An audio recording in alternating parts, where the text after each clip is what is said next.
Bem-vindo a mais Pod VidaCast.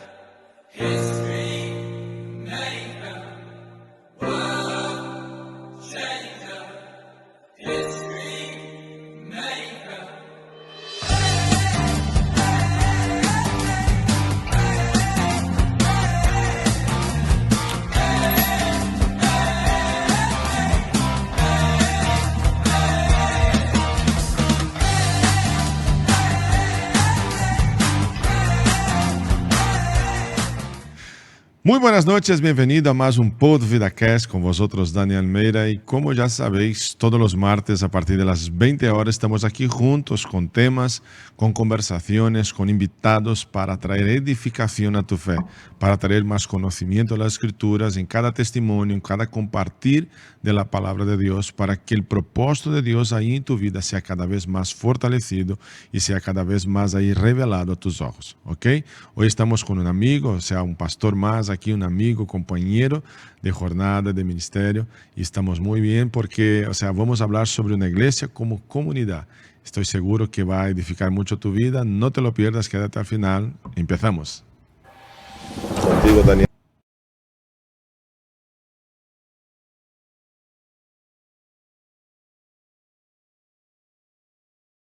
Almeida en Pod VidaCast.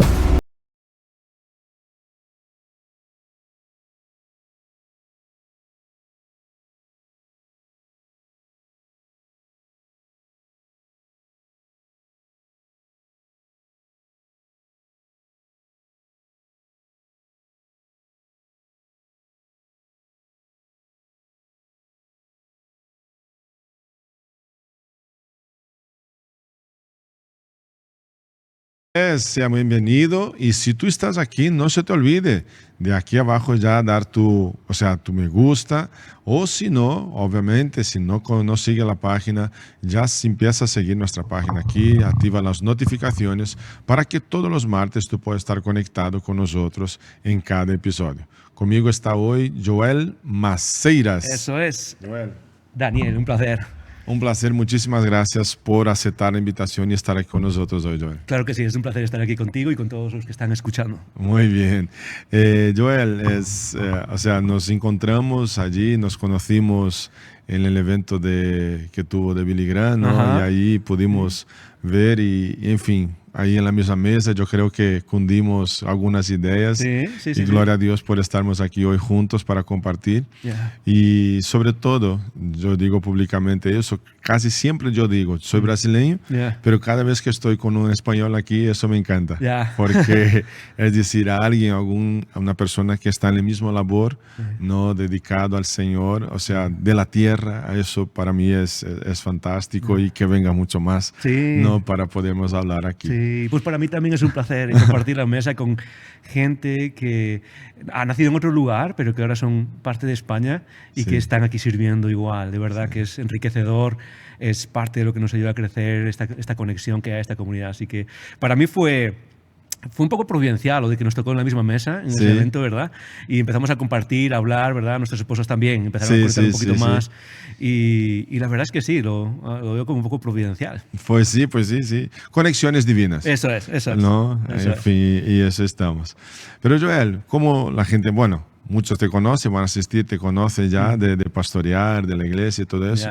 Pero para aquellos que no te conocen, contar un poquito resumidamente antes de entrar en nuestro tema, ¿cómo fue tu conversión? ¿Veniste de familia cristiana?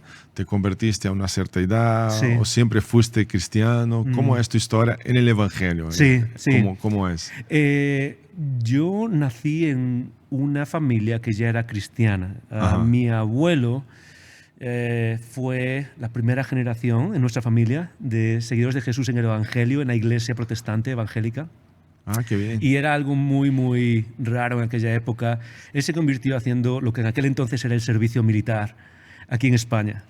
Sí, en medio de, no sé, soldados y todas estas cosas. En una época difícil, cuando conoces un poco la historia de España, la guerra civil y después la dictadura, pues en esa época fue cuando él se convirtió, en una época donde Cristianismo era prohibido. Prohibido, exactamente, en muchos lugares. Y si no era prohibido oficialmente, era prohibido de una manera no oficial, informal, ¿verdad? No habían las persecuciones secundarias, ¿no? Eso es, eso es. Retalaciones. Eso es. Sí, mi abuelo me cuenta una historia, me contaba una historia, cuando por su fe, o sea, por la fe vinieron a capturarlo, la policía de aquel momento, y se equivocaron de casa y capturaron a la persona que vivía en la casa al lado. Wow. Pero era parte de la rutina normal de las personas evangélicas en el tiempo. Muy poca gente, sobre todo de donde yo soy, que es en Galicia. ¿De qué ciudad de Galicia? Yo soy de Ferrol, Ferrol. de Ferrol, un pueblo que está al lado de Ferrol, pero básicamente es la comarca, la misma zona. Sí. Y es una zona con historia en el Evangelio ya desde aquella. Él se convirtió y luego toda la familia seguimos esa tradición. Y yo me acuerdo de haber crecido, yo crecí con mis abuelos, en la casa con mis abuelos, e iba a la iglesia. Toda mi vida recuerdo ir a la iglesia. Yo era parte de una denominación la iglesia era parte de una denominación que se llamaba Asamblea de Hermanos. Sí, la Asamblea de Hermanos. ¿La conoces? Sí. Sí, sí. En el norte de España es muy, muy conocida. Es un poco la influencia de Inglaterra y de los misioneros que vinieron a España a evangelizar. Y la verdad es que recuerdo ir a la iglesia, era normal, era típico en aquel momento y en aquella denominación ir todos los domingos por la mañana y por la tarde. Todos los viernes, al culto de oración, todos los miércoles. Y yo iba con mi abuela a todas esas reuniones creciendo. Wow. Y la verdad es que sí, recuerdo, o sea, yo he nacido en el lenguaje del Evangelio, en las reuniones, en las escrituras, oración todos los días. Mi abuelo era no sé cómo decirlo, pero un predicador no oficial. Él trabajaba, tenía su trabajo, cultivaba la huerta también, Sí. pero siempre que podía te soltaba un mensaje, refería a las escrituras. Y crecí en ese ambiente hasta pues, lo típico creo que le pasa a muchos que crecen en el Evangelio. Y es que llega un punto en el que algo hace clic dentro de ti y es como que tienes que tomar tu propia decisión. A mí me pasó con 16 años, o sea, ya estaba bautizado, pero hubo un momento en el que yendo a la iglesia me acuerdo que era como, ok, no sé si esto es para mí, o sea, no sé si esto es mío, no sé si esto es... no sé si creo esto. Me imagino que es una experiencia común a mucha gente que crece en el Evangelio, a que crece en la fe de varias generaciones, pero eso fue lo que me pasó a mí. Y para mí el reto fue empezar a asumir esa fe, ya no como la de mis abuelos o mi familia o el ambiente en el que crecí, sino como mía propia. Y no fue un camino directo para eso. De hecho, fue un poco lo que me llevó a estudiar la Biblia y lo que me llevó a estudiar la fe cristiana, teología, ¿verdad? Todas estas cosas. Sí. Mucha gente va a un instituto bíblico o un seminario porque quiere ir al ministerio, ¿verdad? Quiere servir como liderazgo. Yo, por distintas circunstancias de la vida, fui a estudiar a un instituto bíblico. De hecho, me vine a Madrid a estudiar un instituto bíblico. ¿Ah, sí? Sí, aquí tenía 20 años, 22 años, 21 años. Y vine a Madrid por unas circunstancias que me permitían hacer eso, pero nunca fue porque quería el ministerio. Para mí era más una oportunidad para responder preguntas acerca de la fe. Ok, ¿de dónde viene esto? ¿Por qué puedo fiarme de la Biblia? ¿Por qué puedo confiar en la historicidad de Jesús? ¿Por qué, ¿cuáles son las creencias, verdad, entre todos los movimientos cristianos? ¿Por qué unos creen una cosa, otros? Sí. Todas estas. Pero era más una cuestión personal. Y ese fue mi primer año de estudios en el Instituto Bíblico, fue ese. Wow. Entonces, en ese proceso, que resume un poco de varios años, fue cuando la fe se volvió propia, se volvió mía en ese momento. Porque hasta entonces era una fe de tus abuelos, que tus padres me imagino también, o no, sí, llegaron a convertirse también. También, y mis tíos también, y no todos ellos van a la iglesia o fueron a la iglesia regularmente, y siempre hay periodos donde más o menos, pero el ambiente familiar era un ambiente centrado en la fe. Centrado en la fe. Eso es. Qué bien, sí. Qué bien. ¿Y cuándo llega el ministerio? ¿Cómo es? Buena pregunta. ¿Cómo es el desarrollo, sí. el despertar para el ministerio? Sí. Aparte de toda esta curiosidad de entender las escrituras. Sí, ¿Cómo fue este proceso? En mi experiencia fue algo muy, muy progresivo, muy poquito a poquito. El Señor, y esto lo veo ahora mirando hacia atrás, ¿verdad? Yo siempre digo que muchas veces la voluntad de Dios se descubre mirando hacia atrás, no hacia adelante. Es cuando miras atrás, ves ciertas huellas en tu historia y dices, por aquí estaba pasando algo. Conectas los puntos, ¿verdad? Y entonces dices... Y para mí fue algo muy progresivo porque yo tenía un trabajo, yo trabajaba en una empresa de construcción de barcos en Ferrol. Y esa empresa me permitía salir a estudiar. Entonces, 9 meses, el año académico, salía a estudiar, me guardaban el trabajo y 3 meses de vacaciones, ¿verdad? Volvía a trabajar y ahorraba dinero y así lo hacía. Y decidí venir a Madrid a estudiar la Biblia de manera personal para mi edificación, digamos. Y desde esa edad, desde ese momento, decidí seguir estudiando, pero siempre fue porque yo quería saber más. Entonces, después de este año en Madrid, me fui a Guatemala, a un seminario en Guatemala, que era un seminario bastante grande, mucha gente de toda Latinoamérica, Centroamérica, Suramérica, ¿verdad? Y la verdad es que me encantó, fue una experiencia increíble donde saqué mi licenciatura en teología. Pero incluso en ese momento, y esto es interesante porque yo le decía siempre a la que luego es mi mujer, ¿verdad? Le decía siempre, yo no sé exactamente lo que quiero hacer con esto, pero sé que no quiero ser pastor. ¿Verdad? Me llamaba la idea de ser profesor de Biblia, de enseñar en un instituto bíblico o algo así, pero siempre decía, no quiero ser pastorear. No quiero ser pastor. Es como se ve duro, es demasiado complicado esto. Y por años y años, para mí el llamado era más académico, enseñar. Después de la licenciatura estudié un máster en filosofía en Estados Unidos, en Charlotte, en la costa este, y también fue una experiencia increíble, otros 2 años y medio estudiando un máster, y fue genial. Y fue durante ese tiempo en Charlotte donde mi mujer y yo nos invitaron unos amigos a ir se estaba empezando una iglesia. Una iglesia que un pastor que iba a empezar su iglesia y que ellos lo conocían, entonces nos invitaron a ir a esas primeras reuniones que tienen. Y básicamente colaboramos con ese equipo para plantar esa iglesia. Esa iglesia creció, explotó. Y solo para decirte, a lo mejor en 3 meses ya tenía 1.200 personas. Wow. Porque el pastor este tenía una plataforma muy grande. Era un exjugador de la NFL. Anda. Entonces todo el mundo lo conocía en la zona y cuando él anunció que iba a pastorear, claro. Lo anunció. Pero fue en ese proceso de ayudar, empezamos a servir en la iglesia. Para mí el principio del llamado ministerial fue servir en la iglesia. Entonces empezamos a servir, yo servía en música, por ejemplo, me gusta, toco varios instrumentos, empecé a servir con la música. Tiene pinta de músico. Un poquito, sí, ¿no? Un poquito. La conservo esa pinta, sí. Lo único que no se me da bien es cantar. Me gusta cantar, pero solo cuando estoy solo, cuando nadie escucha. En el baño. En el baño, eso es. Y sirviendo, me invitaron a servir cada vez en más áreas, ¿verdad? Y pues ahora puedes servir un poquito ayudando en esta área, luego en comunicación. Mi mujer lo mismo, con niños, luego con comunicaciones, luego con áreas más pastorales, luego asistiendo a diferentes cosas. Y hubo un momento en el que nos contrataron como parte del staff, a mí y a mi mujer. A los dos. Sí. Y fue en ese momento, y esto es alrededor del año 2011, 2012, donde algo hizo clic dentro de mí y hubo lo que se puede llamar un llamado pastoral. En ese momento, para mí me encantaría servir como yo estoy viendo que estas personas sirven a la iglesia. Wow. Como pastores. Y fue en ese momento donde lo personal, después de muchos años, estudiando otra vez la licenciatura, el máster, casi 10 años de historia, se convierte en un llamado ministerial. Y fue ahí donde pensé, wow, o sea, de verdad puedes ayudar a la gente como pastor, de verdad puedes servir a la iglesia como pastor, de verdad puedes marcar una diferencia como pastor. La verdad es que fue una buena experiencia, buenos mentores y buena gente que me enseñó muchísimo. Qué bien, sí. Qué bien.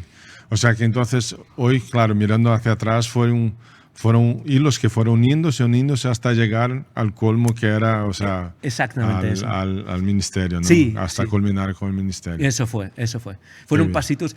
De verdad es algo que en el momento no ves. Y eso pasa muchas veces en la vida y en la vida espiritual. Sí, es algo sí, que a veces no te das cuenta, pero está sucediendo ahí, ¿no? Eso es. Dios te está llamando a algo y de repente miras atrás y dices, wow, Él me ha llamado a algo.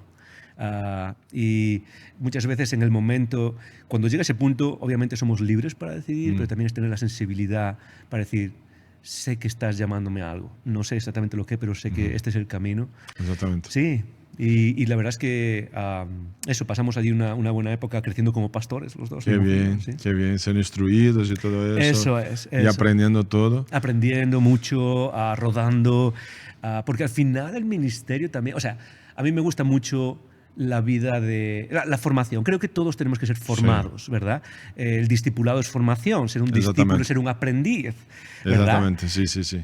Pero hay una formación que es, digamos, más formal y académica pero hay una formación también que es más Práctica. orgánica, práctica, más del día a día, más de algo que vas absorbiendo, no que te van enseñando. Y para mí esa experiencia fue... Yo siempre digo que en Estados Unidos yo hice 2 másteres. Hice uno oficial en filosofía, hice otro que no es oficial en ministerio. Uno oficial titulado y otro oficial práctico, ¿no? Eso es. Y creo que esa idea, eso vale muchísimo en la iglesia, esa idea de aprender absorbiendo mientras observas muy lentamente, más de manera orgánica. Sin prisa, sin aquel agobio de tengo que irme para tal lado, entonces tengo que aprender, ¿no? Eso es, o tengo una tarea, o tengo que leer un libro, sino que es algo que vas viendo y observando. Eso es muy importante. Por eso la idea de la iglesia de mentores, incluso que Pablo mismo lo dice, ¿verdad? Primera Tesalonicenses, él dice, imitadme a mí como yo imito a Cristo. Exactamente. El proceso de crecer por imitación es una forma fundamental para crecer, y en el ministerio pasa lo mismo. ¿Sí? Exactamente, sí. ¿Y estás a cuánto tiempo en Madrid entonces? O sea, que estableciste el Ministerio de Madrid, ¿cuántos años? 12 años ya. 12 años. 12 años, sí. 12 años en el 2013. A finales del 2013 nos vinimos para Madrid con la idea de plantar una iglesia basada en lo que aprendimos en esa iglesia en Estados Unidos. Entonces, no es que viniésemos solos. Esta iglesia en Estados Unidos son como nuestros mentores y amigos, y son las personas con las que hablamos y a las cuales de una manera voluntaria rendimos cuentas. Y la idea es que nos vinimos hace 12 años y empezamos a plantar esta iglesia que pastoreo y sirvo ahora. Qué bien, qué bien. La iglesia poquito a poquito ha ido creciendo, pero ha sido una buena aventura. Qué bendición, qué bendición. Bueno, luego hablamos de la iglesia. Sí. Iglesia, bueno, ya hablamos de esa iglesia, Iconio. Icono. Icono. Eso es. Vale. Icono que está, ¿dónde mismo? Nos reunimos en la zona de Méndez Álvaro. Ahora mismo nos reunimos en unos cines, de Cinesa, se llama, cerca de donde estaba antes el Corte Inglés. Al lado de la estación sur de Méndez Álvaro. Ahí al lado, sí. Bueno, está bien. De hecho, hoy, hay muchos que están recurriendo a esta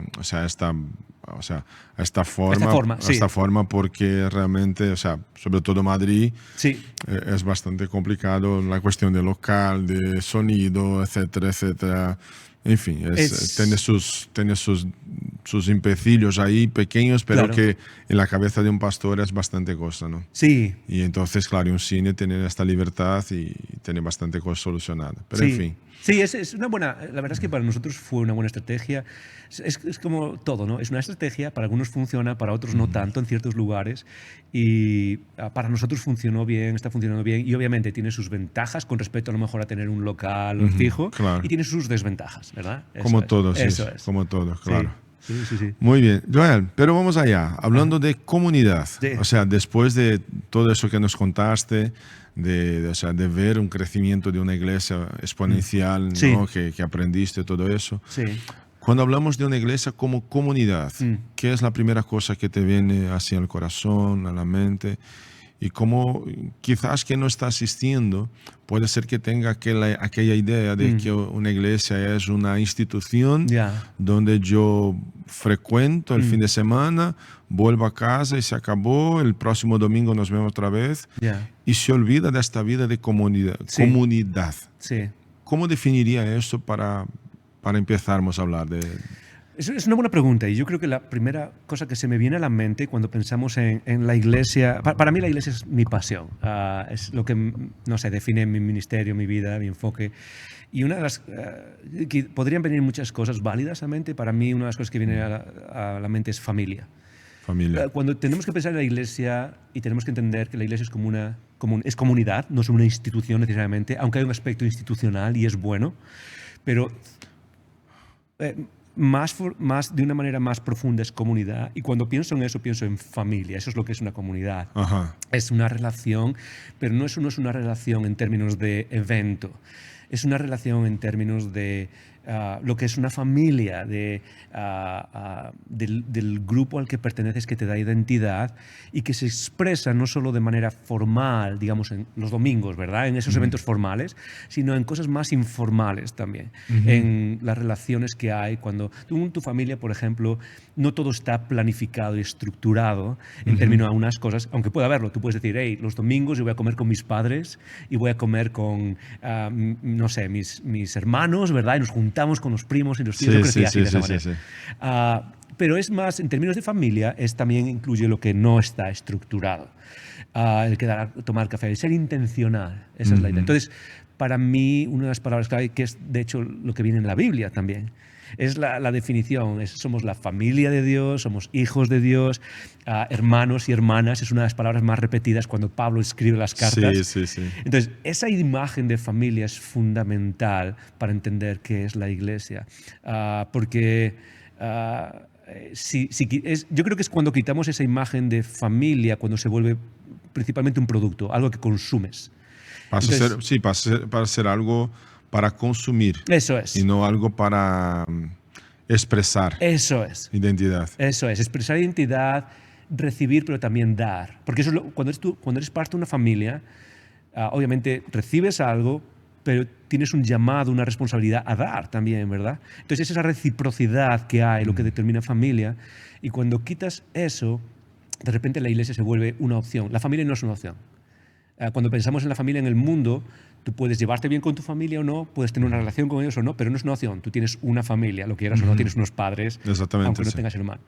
Y lo mismo pasa cuando naces en el espíritu, por la fe. Lo quieras o no, tienes una familia. Ahora, ¿te quieres llevar bien con ella o no para tu beneficio? Claro.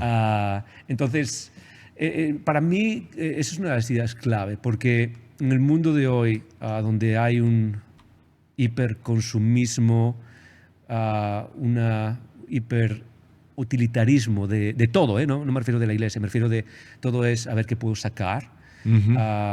Todos son opciones y si esta no me gusta me voy a esta otra. Pero en realidad es un consumismo. Sí, eso es. Una idea consumista que es comercial, externa, pero sin darnos cuenta lleva su cierta influencia cuando miramos para la iglesia. Sí, sí, eso es. No digo influencia, de que la iglesia transforme algo consumista, pero la idea de que la gente transforma, o sea, aquello que ellos están acostumbrados ahí fuera, ellos transforman también sin darse cuenta. De una manera inconsciente muchas veces transforma la iglesia en algo de consumición también. Claro. Y no entramos en esas dinámicas. Y eso, al final, lo que acabas de decir y lo que estamos hablando, ¿verdad? Afecta a cómo experimentamos el Evangelio y cómo experimentamos el crecimiento en la fe. El crecimiento fuera de una familia, el crecimiento cuando no entendemos lo que es una familia, es un crecimiento que no es completo en la vida, ¿verdad? Si tú dejas a un niño a un lado y él no está relacionado, pues es que crezca, pero va a tener ciertas fallas. De hecho, una de las cosas que más destrozan nuestro crecimiento saludable como seres humanos es cuando hay disfunción familiar. Por ejemplo, padres que abandonan a sus hijos o padres, no sé, familias desestructuradas, crean desapegos inseguros. Yo soy psicólogo y trato también casos de estos relacionados con familia. Y una de las cosas que más veo es cómo afecta la disfuncionalidad cuando no vivimos esa idea de familia en el mundo. Sí. Bueno, lo mismo podemos hablar de la vida espiritual y la vida de la iglesia, la vida en comunidad. Porque es importante reconocer que esto de la iglesia es una familia, y en una familia hay hermanos y hermanas, pero también hay padres y madres, ¿verdad? Y hay hijos. O sea, en el fondo lo que se espera de nosotros cuando somos familia es madurar para luego al final tener nuestros propios hijos, entre comillas, ¿verdad? Que es Pablo, Timoteo a otros, ¿verdad? Entonces, al final, toda esta idea no es solo una idea bonita, a lo mejor que hablo como pastor y que queremos decir, la iglesia es una familia y qué bonito. No es aquella frase de efecto para traer comodidad al ego, ¿no? Eso es. Es la esencia. Es la esencia, eso es. Es la esencia de la iglesia. Eso es. Y en medio de esa familia y de esas... es entrar en las dinámicas propias de la familia, que son, sí, el pasarlo bien, el apoyo mutuo, pero también el ser parte de la familia incluso cuando las cosas no son perfectas. Yo siempre digo, cuando hablo en la iglesia en la que sirvo como pastor, ¿verdad? Cuando me toca hablar de comunidad y que me encanta hablar de esto, una de las cosas que no recuerdo es, oye, es posible que la persona que está al lado no te caiga bien. Porque nos pasa, y es normal, es parte de ser familia, ¿verdad? Pero nuestra relación va más allá de si nos caemos todos bien. Es mucho más, lo que nos une es más fuerte que si simplemente nos caemos bien o no. Entonces hay dinámicas de familia que nos ayudan a crecer espiritualmente, que nos hacen fuertes, que nos hacen sólidos. Y eso al final es algo que se ve cuando entendemos, wow, ahora soy parte de una familia. Donde esta persona que está aquí no es solo alguien que viene al mismo evento que yo, es mi hermano, mi hermana a nivel espiritual. Es una responsabilidad asumida, ¿no? Diría. Eso es. Porque familia es eso. Familia es una responsabilidad que yo asumo. No es una posición que yo tengo. Porque si se transforma en posición, claro, entonces hay derechos y deberes. Ajá. Pero como es responsabilidad, es una, o sea, como es un encargo, entonces ahora hay una responsabilidad asumida. Eso es. Hay una responsabilidad. No es una pelea por derechos. No. Es una pelea más bien quién asume la responsabilidad. Eso es. No es un juego, en el mundo se suele decir, o sea, el mundo vive por juegos de poder. Juegos de poder es quién puede más, quién tiene más poder, quién tiene más autoridad. Y en la familia de Jesús es juegos de servicio.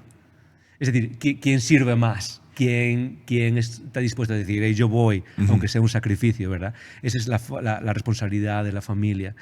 Y al final también es una dinámica que se va desarrollando muy poco a poco. Es un proceso. Y es algo que a veces en el mundo de hoy, que no solo es consumista, sino también es inmediatista, podríamos decir, ¿verdad? Queremos las cosas ya. Sí.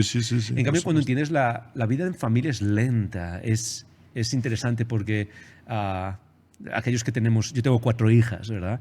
Y la mayor tiene 14 años. Sí. Qué bien. Me tienen entretenido. ¿4 hijas? 4 hijas. 5 mujeres entonces. Eso es, 5 mujeres en casa. Que Dios te bendiga. Gracias, eso es. Pero son lo mejor, la verdad es que son lo mejor del mundo. Me quieren, me dan. Sí, por ahora está siendo una buena experiencia. Sí. Me tienen entretenido, eso sí.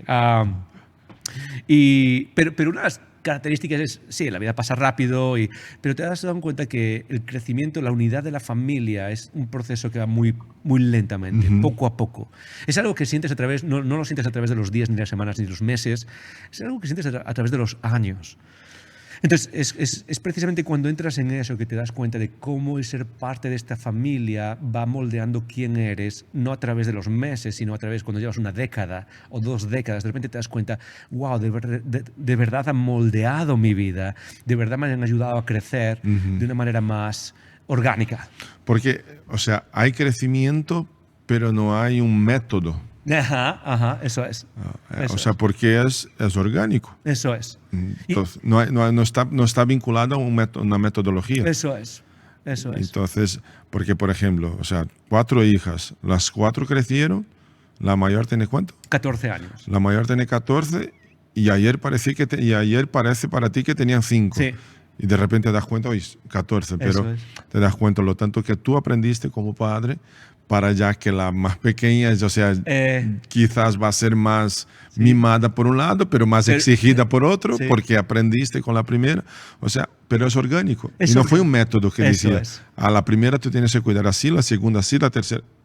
No. Se va desarrollando según el pasar de los días, sin algo así muy, o sea... Sí, una fórmula, digamos. Exactamente, fórmula. Y es interesante porque hay principios generales, hay principios que uno aprende, hay principios que son básicos para la vida de familia. Lo mismo en la iglesia hay principios, pero son principios que se aplican y van aplicándose de manera distinta en las situaciones. Y lo mismo que, por ejemplo, hay principios generales como padre, pero luego se aplican de manera distinta, como acabas de decir, ¿verdad? Con una, con otra, ¿verdad? Con las niñas y vas conociendo cada una. Lo mismo pasa en la familia. Cuando tienes esta vida de familia en comunidad, esta vida de donde pasas tiempo juntos, porque al final mucho de esto es eso, es pasar tiempo juntos cuando eres parte de una familia. ¿Y qué es lo que nos hace como familia? Bueno, pasamos tiempo juntos, ¿verdad? A veces no es planificado, pero vamos a comer juntos. Pero en medio de todas esas cosas aplicas los principios, pero no son fórmulas ni estrategias. Es simplemente decir, ok, vamos a vivir juntos. Y va a haber momentos donde lo pasamos genial, momentos donde hay conversaciones difíciles, momentos donde las cosas surgen y salen y sientes que, ay, qué bien estamos. Otras veces donde sientes un poco que es más difícil. Pero es precisamente esas dinámicas las que nos van haciendo crecer. Exactamente. Eso es. Y cuando miramos para comunidad, ¿no? O sea, comunidad y familia, también vamos a ver que es la manera con que Cristo decidió fomentar la iglesia. Eso es. Yo te digo eso porque en estos días, y es interesante, por eso yo te he dicho, oye, esto es clave. Ya, claro. Porque justamente en este año estamos trabajando, o sea, tenemos un tema del año y en el año estamos trabajando el ser y pertenecer a la iglesia. Y basado y fundamentado en Hechos de los Apóstoles 2:42. Yeah. O sea, ahí justamente en el surgimiento, el nacimiento de la iglesia primitiva, ¿no? Sí. Que era perseverar juntos, unidos, o sea, compartir de todo. Entonces, y que a tal punto que vamos a ver en 47, el Señor añadía día tras día los que hacían sido añadidos, o sea, un crecimiento orgánico donde hay un cuerpo preparado para recibir más Eso es. miembros, o sea, un cuerpo siendo establecido desde su esencia, no desde una estrategia metodológica, pero sí desde una comunión. Eso es. Simple, sencilla, Sí. pero de unidad. Entonces, por eso salté con este tema y digo, Claro. no, es aquí. Sí. ¿Sabes? Pues cuando tú me dijiste, no, me gusta hablar de eso, entonces, o sea, porque yo creo eso también. Yo creo que la familia, que la iglesia es una comunidad y es una familia. Eso es. Y hay diferencias. Hay diferencias. Y yo creo que, bueno, quizás comentaste ahí un poco, pero es interesante pensar que a veces uno entra dentro de una iglesia pensando en encontrar personas perfectas donde todo les va a gustar. Ya. Sí. O sea, hay mucho de eso, ¿no? Y más en un mundo, a lo mejor en otros lugares donde escuchan esto no es tanto la realidad, pero piensa en una ciudad como la que estamos, como Madrid, por ejemplo, ¿no? Donde hay opciones y muchas veces enfocamos nuestra vida espiritual desde el punto de vista de bueno, qué es lo que me ofrecen o qué es lo que me dan. Y yo entiendo a la gente que, bueno, está buscando un lugar que encaje un poco más en su personalidad, en su forma de expresarse, ¿verdad? Porque las distintas comunidades son como personas, tienen su personalidad. Y no hay nada de malo en eso, ¿verdad? A lo mejor, no sé, un estilo de música o lo que sea. Pero eso se puede llevar al extremo y hacer de la iglesia decidir entrar en un lugar por lo que me está dando. Y normalmente eso lleva a otro aspecto de la comunidad que es fundamental. Muchas veces la gente se pregunta ¿por qué no siento comunidad en este lugar? ¿O por qué no somos comunidad? Interesante eso. Y la respuesta a eso tiene que ver con cómo nos abrimos o cerramos a los demás. Lo que hace una familia o lo que hace una comunidad, una de las cosas que hace la familia es que la gente te conoce. En una familia no te escondes, ¿verdad? Estás casado, tienes hijos. Exactamente, sí. Y tu mujer o tu esposa, ¿verdad? Te conoce. Después de 10 años casados, después de 15 años casados, te conoce. O sea, ya no hay forma de esconderse, ¿verdad? Lo peor de ti lo sabe, lo mejor de ti lo sabe. Y tus hijos igual. Tus hijos mientras son pequeños a lo mejor no se dan cuenta, pero están pillando ya. Eso es. Y de repente llega la adolescencia y ya te conocen. Ellos pueden decir, mi padre escogea de este lado, sabe esto. Entonces, lo que hace muchas veces el sentimiento de familia es que te conocen. Es ser conocido. Como te decía antes, ¿no? Yo creo que la clave de la comunidad, muchas veces la gente llega a un sitio, me siento solo, quiero comunidad. Y dice, ¿y cómo logramos eso? Y dice, bueno, quiero ir a conocer a otras personas. ¿Verdad? Hay que hacer eventos para conocer a otras personas. Una fiesta, música o lo que sea. Y eso no crea comunidad. La gente está más sola que nunca, incluso con más eventos que nunca. Lo que hace comunidad no es que tú conozcas a otras personas, es que otras personas te conozcan a ti. Es decir, ser vulnerables. Lo que hace comunidad, lo que crea un sentimiento de unidad con otras personas, no es ir a un sitio y conocer a otras personas, es que conozcan lo que hay dentro de ti. Y eso lleva tiempo. Abrirse, ser vulnerable. Y ser vulnerable es un riesgo. Por eso la verdadera comunidad es riesgo. Porque implica que yo venga aquí a la mesa y hay otras 3, 5 personas y empezamos a hablar y poco a poco voy abriendo lo que llevo dentro y los demás pueden hacerme daño, sí. pueden hacer juicios, pueden hacer cosas. Pero ese riesgo es la clave de una relación. Una relación siempre es riesgo, donde le das algo a otra persona y esa otra persona tiene cierta capacidad de usarlo para bien o para mal. Exactamente. Entonces, esa idea de vulnerabilidad que hoy en día nos cuesta tanto porque, no sé, todo es a nivel muy superficial y llegamos a la iglesia y decimos, ¿por qué no siento comunidad? O en el mundo de hoy, ¿verdad? Una de las epidemias que hay en el mundo de hoy es la soledad. La gente se siente sola y uno se pregunta, ¿cómo es posible que la gente se siente tan sola con tantos eventos? Hay eventos para todo, culturales, de todo, música, ocio, de deportivos, hay de todo. ¿Y por qué nos sentimos tan...? Porque vamos a conocer a otras personas o a ver a otras personas, pero nos aseguramos de estar bien cerrados. bien protegidos. Eso ¿no? es. En la iglesia es el ambiente perfecto para crear comunidad y para ser familia. ¿Por qué? Porque en teoría es un ambiente donde el centro de ese ambiente es la gracia. Ujú. Y en un ambiente donde hay gracia, yo puedo venir a una mesa, puedo venir aquí contigo y obviamente es un proceso, no lo voy a hacer, no voy a vomitar todo lo que llevo dentro. Exactamente, no es Pero instantáneo, ¿no? Pero sí puedo abrir poco a poco y ser vulnerable y otra vez aplicar el principio de comunidad en el sentido de que si voy a vivir comunidad es porque me voy a abrir, voy a ser vulnerable a los demás. Y creo que esa es la clave. Creo que esa es la clave para crear espacios donde la gente puede poco a poco ir abriéndose. Exactamente. Y mientras hablaba, me surge una frase que, o sea, que no hay comunidad Ajá. con comodidad. Ajá. Eso es. Eso Porque es. para haber comunidad hay que haber desconfort. Ajá. O Eso sea, es. y yo creo que, infelizmente, bueno, con psicólogo, entonces tendrá mucho más amplitud para darme, o sea, para decir sobre eso. Sobre todo en un mundo donde hay tanto al día de hoy, ¿no? Sobre decepciones, desilusiones, frustraciones, donde quizás hoy día el mercado, vamos a decir así, mercado entre comillas, pero o sea, digo, bueno, el mercado laboral de un psicólogo tiene mucho más amplitud que vamos allá que 20 años atrás, Ya. que hoy realmente la gente se abrió porque antiguamente había problemas y exploto y rompo y tal y no hay problema psicológico. Hoy día la gente se abrió para hablar, para sacar de dentro la basura y todo eso, y los psicólogos han cogido un espacio, o sea, vamos allá, que necesario. Sí, hay un en medio de lo reconocimiento social, una aceptación social más Exactamente, amplia. entonces hubo eso. Pero claro, todo eso también conlleva que si yo tengo frustraciones fuera, o sea, familiares, amistades, trabajo, yo vengo dentro de la iglesia y no quiero tener frustraciones. Fácil. Ya. Y ahí es donde la gente se lía un poco y deja de vivir la comunidad. Sí, pero fíjate que lo hacen, o lo hacemos en general, ¿verdad? Las En general, personas. sí, todos. La vida ocupada y tengo las frustraciones, tengo, no sé, frustraciones en la familia, frustraciones en el trabajo y luego llego a ser parte de la iglesia y lo que acabas de decir, lo quiero cómodo y eso no crea comunidad. Y la razón que hay detrás es porque una de las cosas que más también une comunidad es un sentido de propósito.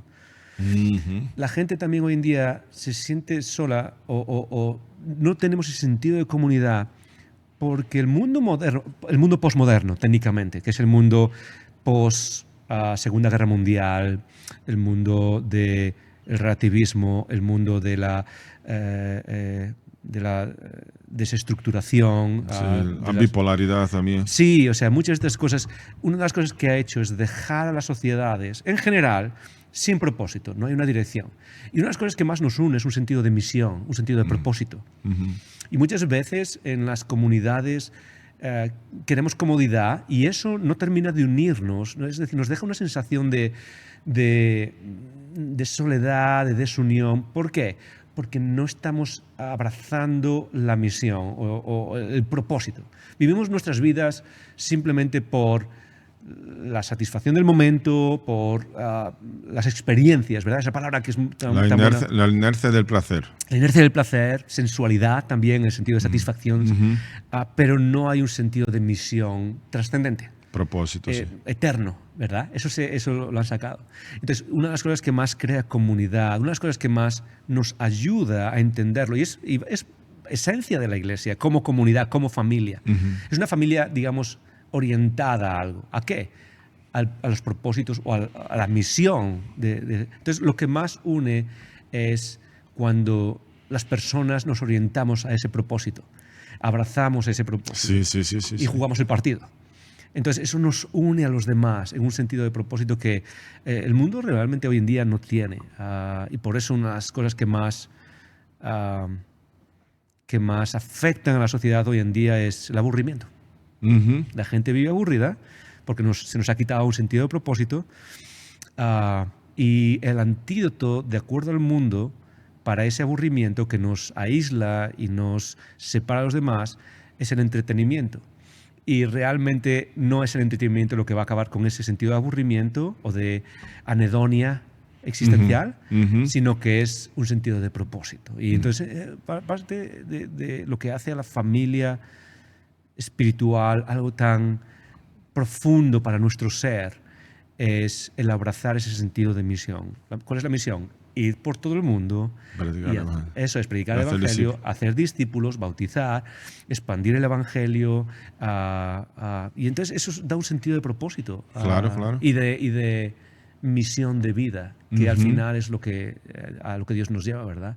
La Iglesia como familia no es simplemente algo para voy a estar ahí y me voy a quedar simplemente disfrutando del momento.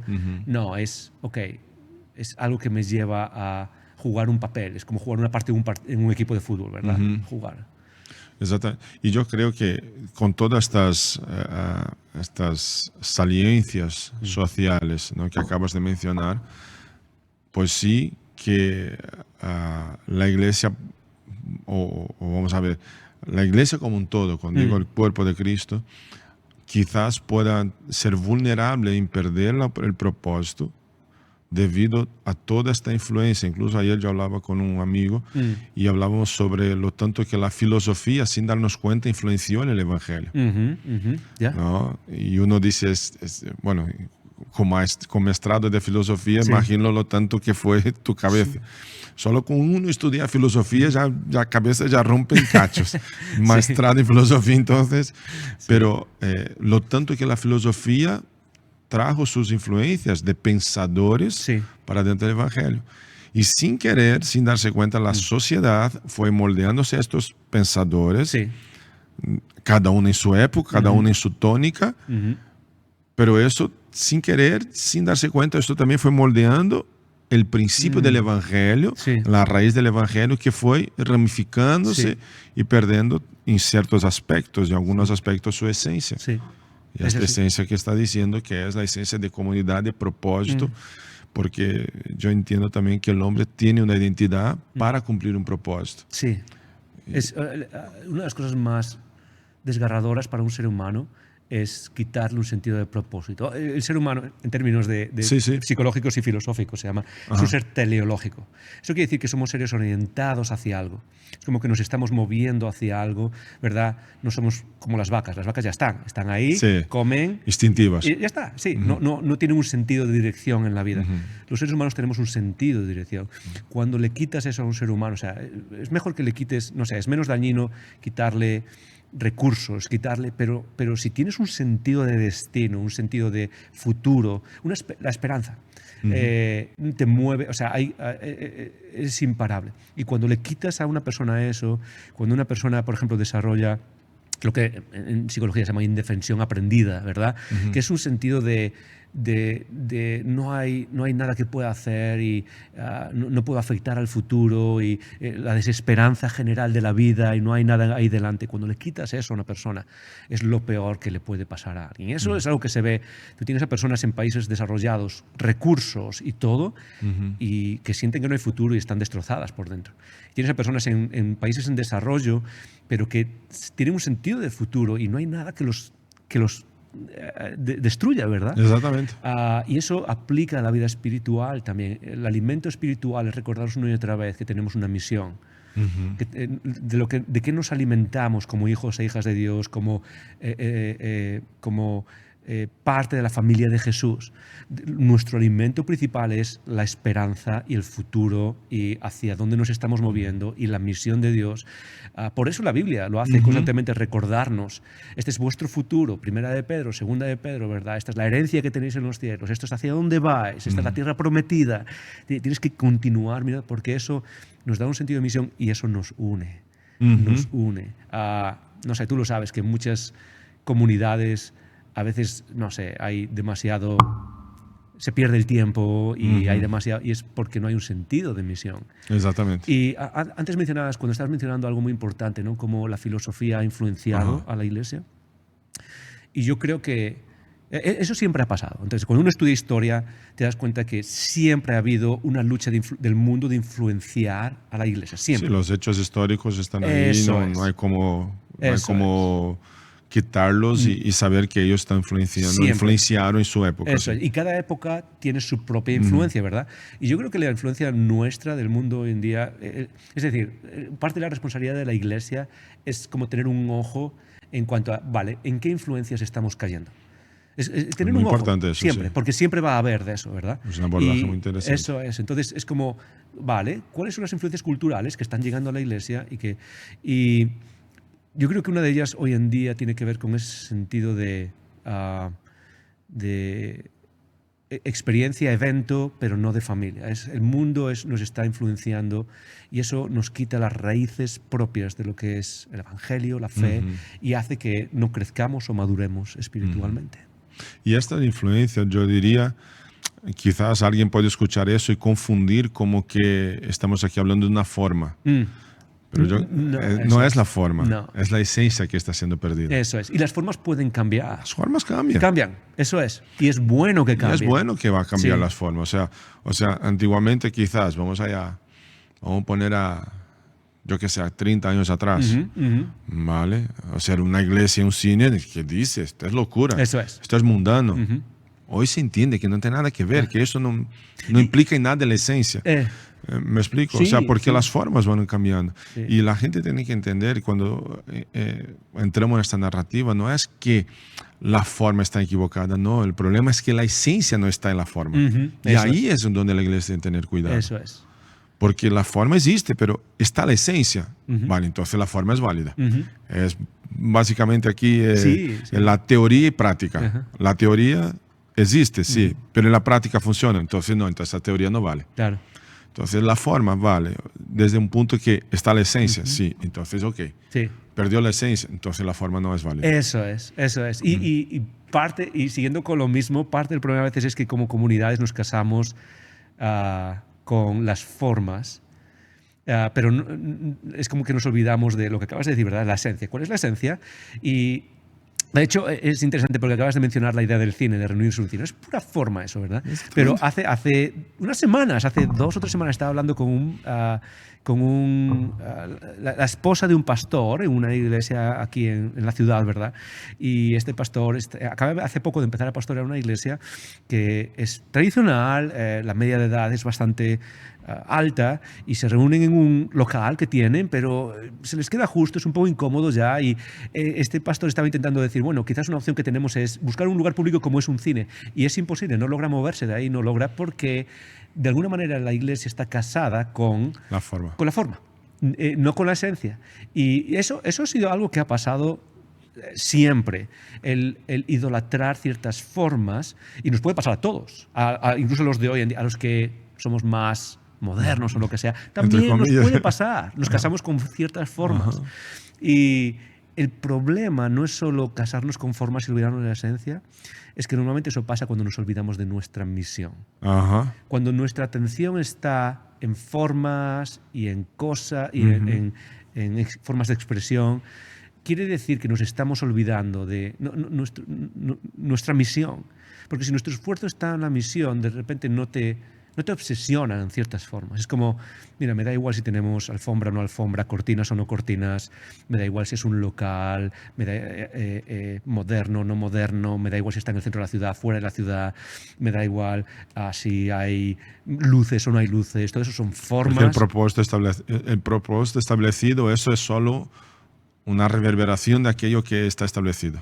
Eso es una buena forma de ponerlo. Es una buena forma de ponerlo. Y creo que es una de esas cosas que en las comunidades tenemos que tener un poco el ojo abierto, ¿no? Sobre todo el liderazgo. El liderazgo es una cuestión importantísima. Igual que los padres en una familia, ¿verdad? No son más importantes, toda la familia es importante, pero sí tienen una influencia más relevante, digamos, en una familia, los líderes. Y tenemos que estar siempre, es parte de la responsabilidad como padres espirituales, el llevarnos a eso que acabas de mencionar también, ¿verdad? No nos casemos con las formas. Podemos hacer cambios, podemos movernos y es repetirnos eso porque por alguna razón nos lleva el casarnos con las formas, ¿verdad? Y el decir, no, esto es lo que hemos hecho siempre. Cuando en realidad no, la esencia es Cristo, somos hermanos y hermanas, unos a otros, y tenemos una misión que es, yo siempre me gusta resumirla, la misión es uno más en el nombre de Jesús para la gloria de Dios. Wow. Uno más, ya está, vamos a ir, uno más. Y siempre me gusta recordarnos como iglesia, estamos aquí para los que no están aquí. No estamos para nosotros mismos. La iglesia es quizás, voy a decir esto, la iglesia es quizás el único organización, si quieres llamarlo así, que no existe para sí misma. Porque no está hecha para engordarse a sí propia. No, desde Abraham. Te bendeciré, ¿para qué? Para bendecir a los demás, a las naciones. Y es lo mismo con la iglesia. Existimos para algo más que no somos nosotros mismos. Y eso es lo que trae salud al final, ¿verdad? Pero si vamos solo por esta idea, solo por esta línea de pensamiento, Jesús fue eso. Jesús no existió para él mismo. No. O sea, ¿cuál era el propósito de Jesús? Para que él fuera conocido como el grande, el superior, el Dios de la tierra. No, él simplemente vino para que entregar para un propósito que era alcanzar nosotros. O sea, ni para él mismo, o sea, no era para hacer un reino, tanto que la tentación de Satanás era eso. Era esa. Te daré un reino. Y dice, no es eso. No. Yo no estoy aquí para adquirir para mí, yo estoy aquí para dar para los demás.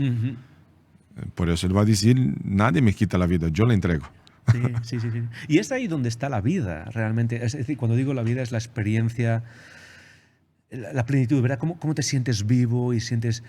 pues al final, en la explicación de Jesús es esa, es cuando te das a los demás. Exactamente. Lo que acabas de decir, ¿verdad? Filipenses capítulo 2, 5 al 11, que él no estimó el ser igual a Dios como cosa que aferrarse, sino que se vació. Se vació a sí mismo. Es como, ¿por qué? Por los demás. Y soy consciente, todos yo creo que somos conscientes, es más fácil decirlo que hacerlo. Es más fácil, es más fácil tener esa teoría que practicarla. Pero cuando hablamos de la iglesia como comunidad, como familia, vulnerabilidad, relaciones, incluso liderazgo, tiene que ver con entender que la única forma de verdad ser eso que Dios quiso que fuésemos como iglesia, como comunidad, tiene que ver con entender no existimos para nosotros. De hecho, la calidad de la comunidad está en su sacrificio, autosacrificio. Cuanto más nos autosacrificamos por el mundo en el que vivimos, más encontramos aquello para lo cual fuimos creados. Así que es una de esas cosas que hacen tanta falta en el mundo y al mismo tiempo es difícil. Es muy difícil de encontrar ese sentido de conexión y comunidad.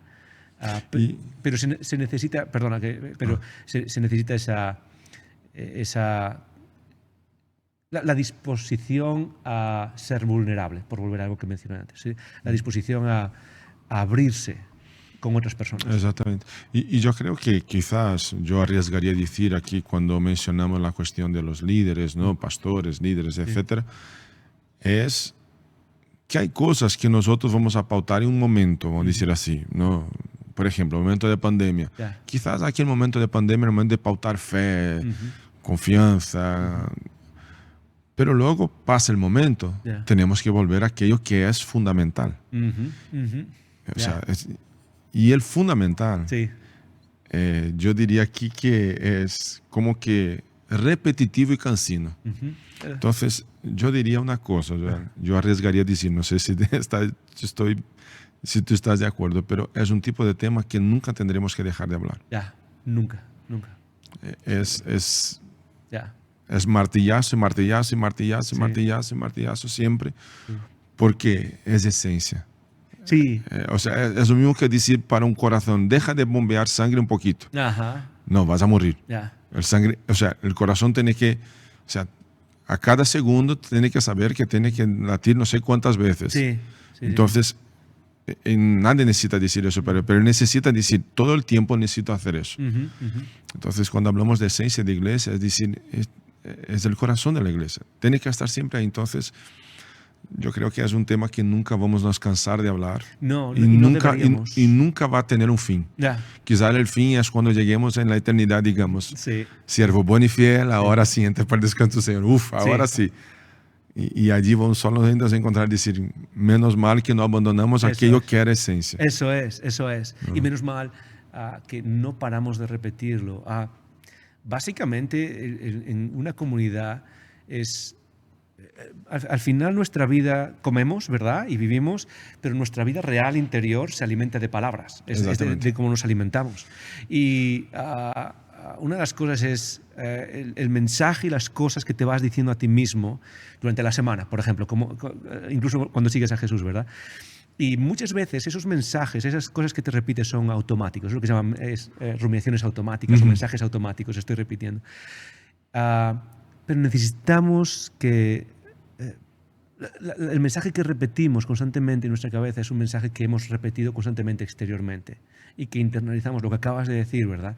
No podemos parar de repetir ese mismo mensaje, que es muy esencial, es muy pequeño. Y de hecho, si lees las Escrituras, hay mucho, pero Pablo repite las mismas cosas una y otra vez. Una y otra vez repite las mismas cosas. La gracia, el que hemos sido hijos, el que hemos sido rescatados y que Cristo es la imagen. Está repitiendo esas mismas cosas una y otra vez. Y nos repite esas mismas cosas con variaciones, pero es básicamente, esencialmente el mismo mensaje, porque necesitamos estar repitiéndolo en medio de un mundo que está tratando de meter otros mensajes. Y estoy de acuerdo con lo que acabas de decir. Yo creo que mucho puede sonar repetitivo, pero es parte de la salud de una buena comunidad el repetirse esas cosas esenciales, ¿no? Y no ser solo personal. Bueno, quiero escuchar algo nuevo, quiero a ver si... No, necesitamos volver una y otra vez a lo mismo, volver una y otra vez a la misma enseñanza fundamental, a no olvidarnos de por qué estamos aquí, y una buena comunidad lo hace constantemente. Repite esas mismas cosas una y otra vez. Sí. Gloria a Dios por eso. Sí. Exactamente. Y bueno, para finalizarmos ya, Joel, no quiero... Y así, es un tema que podríamos quedar aquí 3 horas hablando. Yo creo que sí. y no veríamos el tiempo pasar. Sí. Pero en fin, para irnos finalizando, si alguien te pregunta, Pastor, ¿cuál es mi responsabilidad para ser esta comunidad? ¿Qué tú dirías? Wow, es una buena pregunta. Es una buena pregunta y yo diría que la responsabilidad fundamental es darte a otros. Es decir, la responsabilidad fundamental no es ver qué es lo que saco de esta comunidad, qué es lo que puedo recibir de la comunidad, es qué es lo que puedo dar, aportar en el momento en el que estoy ahora. Creo que es parte fundamental de la vida de la iglesia el autosacrificio que Jesús nos enseñó. Y eso es parte de lo que va a formarnos como iglesia. ¿Cuál es mi responsabilidad? La respuesta a esa pregunta es, sigue a Jesús en su ejemplo y en su llamado. Y su llamado es tratar a los demás como mayores que a uno mismo. Exactamente. ¿Verdad? Es servir a los demás, servíos los unos a los otros. Y todo eso al final tiene que ver con preguntarte a ti mismo, a ver qué es lo que saco, a ver si las cosas son a mi manera, si no es qué es lo que puedo dar, ¿verdad? Un ejemplo, a los que les gusta el fútbol, yo tengo que reconocer que no sigo mucho el fútbol, pero un ejemplo que me gusta siempre, que creo que nos ayuda, es las camisetas de fútbol. Cuando juegas en un equipo, por delante tienes el escudo, por delante tienes tu nombre. Y yo siempre digo que parte de jugar en un equipo, es decir, yo no juego por el nombre que está detrás, juego por el escudo que está delante. Wow. Y eso es la iglesia. Yo no juego por el nombre que está detrás, juego por el escudo, la cruz que está delante, que me salvó. Y eso lo cambia todo. Eso es lo que trae vida, y eso es lo que le trae vida a uno. Cuando esa persona pregunta, ¿cuál es mi responsabilidad? Asegúrate que juegas por ese escudo que está delante, esa cruz. Y todo lo demás va a ir bien en la comunidad. Wow, qué bien. Gloria a Dios por eso. Vale. Y última cosa, Sí. un mensaje sencillo para terminarnos. Si imagina que esta conversación Yeah. está en YouTube y dentro de 50, 70 años alguien escuchase eso. Wow. Y si tú pudieras decir dentro de 70 años, yo no sé si voy a estar vivo. Ajá. No, puede ser que tú sí. Creo que- Los españoles creo que no. viven más que los brasileños. Sí. Los brasileños son más, en fin. Pero 70 años, no sabemos. Predicando no sé si estaremos. Esto ya creo que ya... Pero si estamos, espero que sí, si nos dejan. Pero si 70 años después Sí. de este día alguien escuchara, ¿qué podría decir 70 años después sobre esto, ser comunidad? Y si quieres directamente a esta cámara. La comunidad es el camino que Dios ha creado para llevarnos hacia Él y para hacer la misión que Él tiene en este mundo.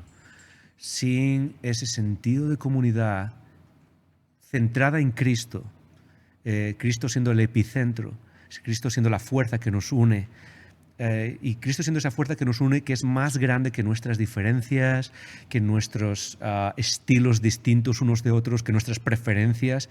Si dejamos que Cristo sea nuestra unidad, valorando la enseñanza esencial del Evangelio, somos imparables. Y creo que podemos encontrar ese sentido de comunidad, de familia y de propósito que tanto queremos, y que básicamente va a reflejar el amor de Dios al mundo. En esto conocerán que sois mis discípulos, si tuvieseis amor los unos por los otros. ¿Qué es ese amor? Es el amor que Dios nos dio primero. Lo dice en Juan, nosotros amamos porque Él nos amó primero. Así que buscar ese sentido de comunidad es buscar la unidad en Cristo. Sin eso, todo lo demás es imposible. Eso es, Joel. Muchísimas gracias. Un verdadero placer estar aquí contigo. Gracias de Daniel. verdad. Nah. Para quien quiere encontrarte, entonces, Cinesa de Méndez Álvaro. Cinesa Méndez Álvaro, en la web es iconoonline.com, y en las redes sociales soy Icono, es la comunidad que pastoreo, vale la pena conocernos, y nada, estamos ahí para lo que queráis. ¿Y qué días tenéis vuestras reuniones? Nuestra reunión es domingos a las 12, abrimos puertas a las 11:30, es nuestra reunión principal, y luego por semana tenemos grupos que funcionan en distintas casas o cafeterías o en distintos lugares. Qué bien. Eso es lo principal. Vale, ok. Entonces ahí en Méndez Álvaro vosotros podéis encontrar a Joel, su equipo de la Iglesia Icono, ahí para celebrar y para, en fin, cultuar con ellos. Eso es, claro que sí. Daniel, un gran placer estar con vosotros. Gracias, Joel. Gracias a ti también, aquí que estuviste con nosotros en este tiempo maravilloso. Que Dios bendiga. No se te olvide de clicar aquí abajo, dejar tu me gusta, sabiendo que este me gusta va a informar a YouTube que este video es relevante, que toda esta conversación es muy importante para lo que es la vida de la iglesia. Entonces, deja tu me gusta aquí, y si tú no estás todavía suscrito a nuestro canal, suscribe a nuestro canal aquí abajo, tienes las notificaciones. Y nos vemos el próximo martes aquí en Pod VidaCast. Un fuerte abrazo. Hasta luego. Bienvenido a mais um Pod VidaCast.